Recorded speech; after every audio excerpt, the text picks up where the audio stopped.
S'accrocher de toutes ses forces à quelques centimètres du sol, encaisser les chocs dans les virages comme dans les bosses, voici le sidecar cross. De la moto en duo pour 2 fois plus de spectacles, notamment grâce à ceux que l'on surnomme les singes pour leur souplesse et leur agilité exceptionnelle. La plupart des gens croient qu'il faut avoir des gros bras, mais non. Quand on descend dans les virages à droite, à ras le sol, et qu'il faut retourner à gauche, voilà, il faut quand même se servir de ses jambes et surtout des abdos et du dos. Ici, le passager est tout aussi important que le pilote. Une performance impressionnante qui attire un public de passionnés comme de novices au cœur de la Sarthe, berceau des sports mécaniques.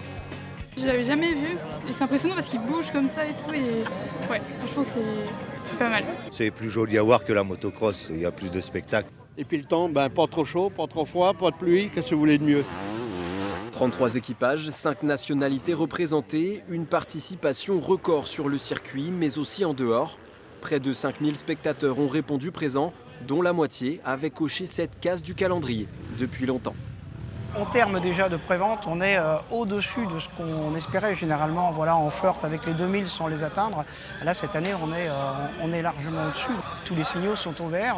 Voilà, le plateau est complet. Tous les pilotes qui se sont engagés sont présents. Voilà, donc c'est une énorme satisfaction.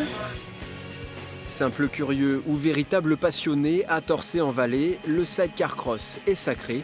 Prochaine édition lors du jeudi de l'Ascension, comme chaque année depuis 1952.